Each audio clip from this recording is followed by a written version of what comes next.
শীতের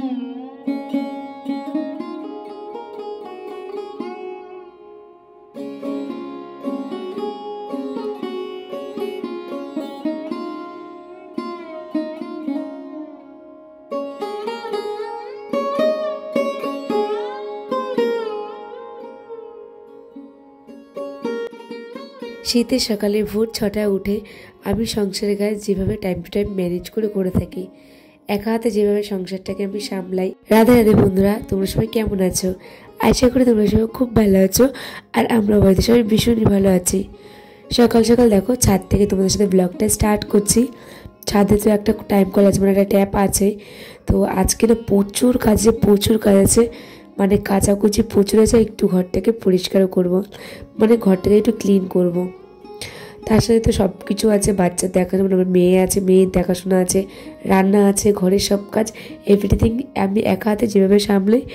তো এই দেখো সকালবেলা ছাদে এসে মানে দুয়ারাই বলতে জামা প্যান্ট হয়েছে, জমেছে। 1.5 বালতিখানে আমি কাচবো, আর 1 বালতি কাচতে দেবো সোনাইদের ঘরে কাজের লোক আছে। তো সেই দিদিভাইটাকে বলেছি, দিদিভাই 1 বালতি কেচি দিও। তো ওই দিদিভাই কাচার জন্য কিন্তু পয়সা নেয়, এমনি না। যাই হোক, দিদিভাইকে এই যে দেখছো 1 বালতি বড় রয়েছে, এই 1 বালতি দিদিভাইকে দিয়ে কাচাবো, আর আমি 1.5 বালতি আমি কাচবো। 2-3 দিন ধরে ঠাকুর বাসনে তেঁতুল দিয়ে মাজিনি, তার জন্য ঠাকুর বাসনে তেঁতুল দিয়ে ঠাকুর বাসন মেজে এই দেখো সব বাসন চকচক করে ফেলেছি। আর এই যে এখন এটাকে রোদ্রে রেখে দিচ্ছি। জামা প্যান্ট কেচে যখন নিচে যাবো তখন এগুলো তুলে নিয়ে চলে যাবো, ততক্ষণ শুকিয়ে যাবে। তেঁতুল দিয়ে মাজার পর বাসন যখন চকচক করে, সেই ঠাকুরের বাসন পরিষ্কার দেখে পুজো দিতে না খুব ভালো লাগে আমার। পুজো অর্চন দিনকে না আরও টান বাড়ছে ঠাকুরের প্রতি, আর সেইটার জন্য না যত ঠাকুরের বাসন চকচক হচ্ছে তত দেখতে ভালো লাগে, পুজো দিতেও মনে ইচ্ছা করে যে হ্যাঁ ভালোভাবে পুজো দিই। জামা প্যান্টের দিকটা দেখো, আমি জামা প্যান্টটা ভিজিয়ে দিয়ে ঠাকুর বাসনে মেজে ওদিকে রেখে এদিকে দেখো জামা প্যান্টে ততক্ষণে নোংরাটা পরিষ্কার হয়ে গেছে।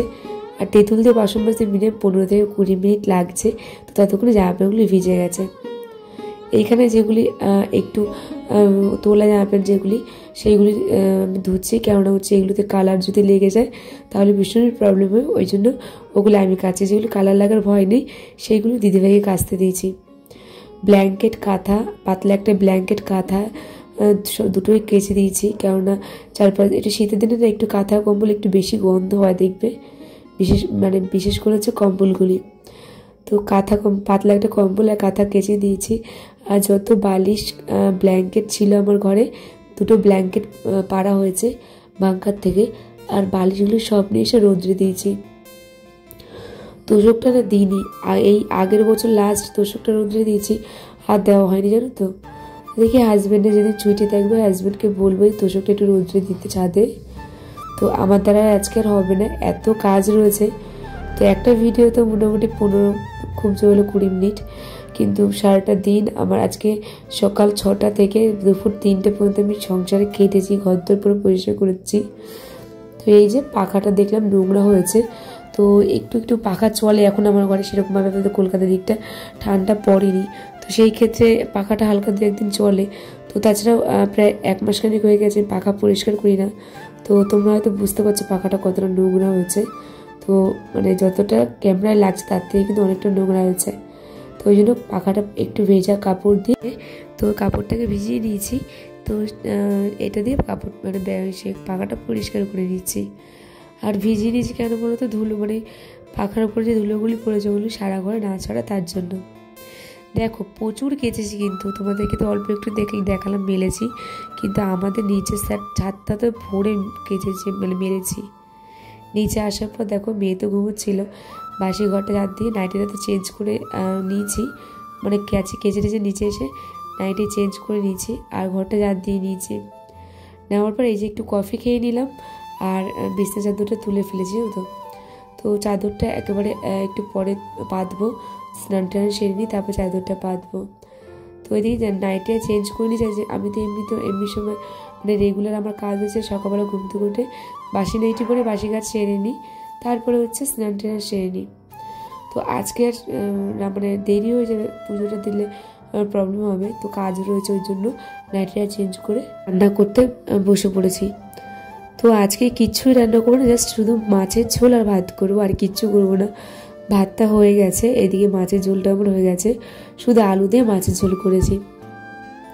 আর আরুই বললো, আরুই আমাকে এসে বলছিল কাকি তুমি কি রান্না করবে? আমি বললাম যে এই যে আমি মাছের ঝোল আর ভাত করবো। বললো কাকি আমি মাছের ঝোল খাবো। তো ওর জন্য আবার আমি 5 পিস মাছ রান্না করেছিলাম, আমাদের বউনের আমার 4 পিস মাছে দুবেলা হয়ে যাবে, কিন্তু আমি লাস্টে 6 পিস মাছ নিয়ে রান্না করলাম। তো দুটো একটা থাকলে এক্সট্রা থাকলে লোকসা বাচ্চা মানুষ তো এই মাছের এই সাইডটা খাবে না ওই সাইডটা খাবে না, ওই জন্য দুটো মাছ এক্সট্রা নিলাম। তো এই যে আমাদের বাথরুমের যে আমার গলিটা, এই গলিটা আমি অনেক দিন ধরে পরিষ্কার করবো ভাবছিলাম। তার মধ্যে দেখি আমার হাজব্যান্ড পরশুদিনকে বললো কালকে যা না এই গলিটা না আমার ধুলো পড়েছে দেখো তো। তো ওই জন্য আজকে দেখলাম ফাঁকা আছে, এখন মাছের ঝোলটা ওদিকে আজকে ফুটছে, আর ততক্ষণ না আমি ওই যে গলিটা পরিষ্কার করে নিলাম। বালতিগুলি আমার হাজব্যান্ড এনে দিয়েছে না, তো ওইগুলি হচ্ছে আই থিঙ্ক কিসের বালতি বলতে পারবো না, বালতিগুলি এনে দিয়েছে। তো 4টে বালতি আছে, 5টা বালতি এনেছিল, মানে আর অনেকগুলো এনেছিল, অনেক লোককে দিয়েছি আমি।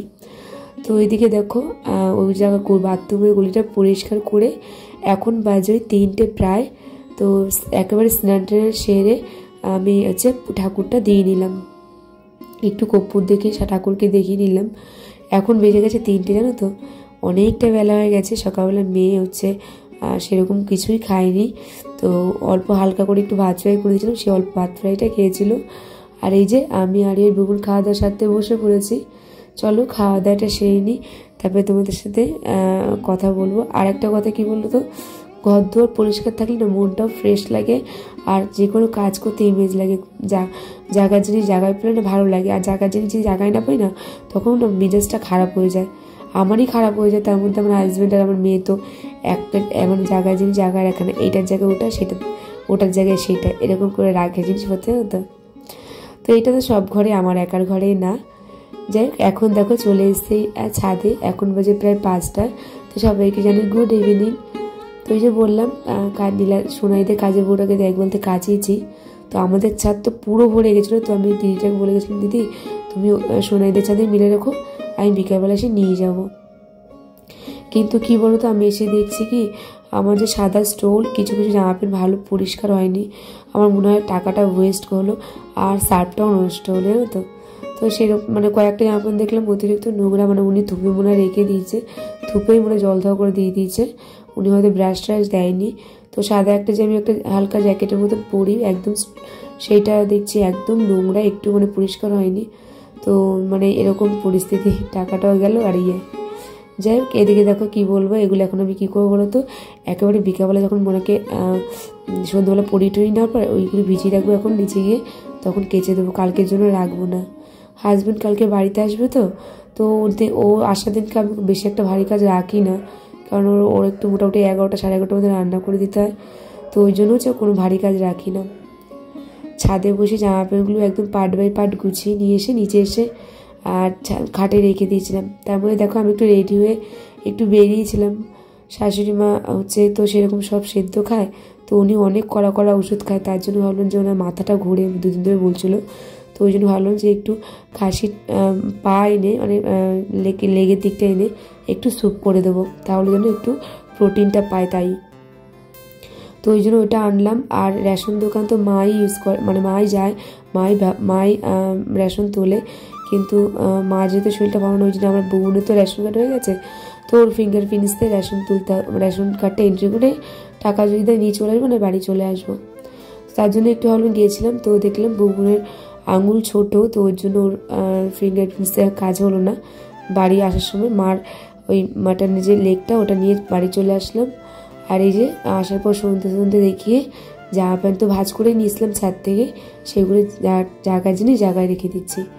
জায়গায় জিনিস জায়গায় গুছিয়ে রাখলে যখন টাইমে জিনিসটা হাতের কাছে পাই তখন কি ভালো লাগে, তাই না বলো। যাই হোক চলো, দেখো এখনও আমি বালিশের কাভার পরাইনি, শুধু বেড কাভারটা পেতে রেখে দিয়েছিলাম। যাই হোক এই মুহূর্তে যারা আমার নতুন বন্ধুরা দেখছো প্লিজ চ্যানেলটি সাবস্ক্রাইব করার পাশে থেকো তোমরা। আর এখন হচ্ছে বালিশের কাভারগুলো ভরে নেবো আমি। তোমাদের সাথে কিছু মিষ্টি দিদিভাই কমেন্ট পড়ি। দোলন সিম্পল হাউস ওয়াইফ আইডি থেকে আমাকে কমেন্ট করেছে, খুব ভালো লাগলো দিভাই তোমার ভিডিওটা, ভালোবাসা লাইক দিয়ে তোমার ভিডিও দেখা শুরু করলাম। তো তো থ্যাংক ইউ সো মাচ দিদিভাই, তুমি আমার ভিডিওটা দেখে আমাকে কমেন্ট করেছো, তার জন্য এভাবেই পাশে থেকো। নন্দী আইডি থেকে আমাকে লাভ রিয়াকশান দিয়েছে, তো থ্যাংক ইউ সো মাচ দিদিভাই, তুমি আমার ভিডিও দেখে এত ভালোবাসা দেওয়ার জন্য। এভাবেই তোমার কাছে অনুরোধ রইল, এভাবেই পাশে থেকো আমার। রিনা ব্লগ আইডি থেকে আমাকে কমেন্ট করেছে, খুব ভালো লাগলো দিদিভাই ভিডিওটা, তো থ্যাংক ইউ সো মাচ দিদিভাই, তুমি আমার পাশে থেকো এভাবেই। দিদিভাই আমাকে প্রায় ভিডিওতে কমেন্ট করে বাংলাদেশ থেকে, তো মামে ঘরোয়া ব্লগ দিদিভাই, তুমি যদি আমার এই ব্লগটি দেখে থাকো পুরো, তাহলে প্লিজ আমাকে কমেন্ট করে জানিও, তোমার নামটি নিলাম আমি। তো দিদিভাই লিখেছে নোটিফিকেশন পেয়ে চলে আসলাম, ভিডিওটি খুব ভালো লাগলো, লাইক দিয়ে দেখা শুরু করলাম। তো অনেক ভালোবাসা রইলো দিদিভাই তোমার জন্য, তো প্লিজ এভাবে পাশে থেকো, আমার অনেক ভালোবাসা রইলো। আর প্লিজ যারা এই মুহূর্তে নতুন আমার বন্ধুরা দেখছো, প্লিজ চ্যানেলটি সাবস্ক্রাইব করে পাশে থেকো। দেখো তোমাদের সাথে কথা বলতে কতটা আমি এগিয়ে আসলাম।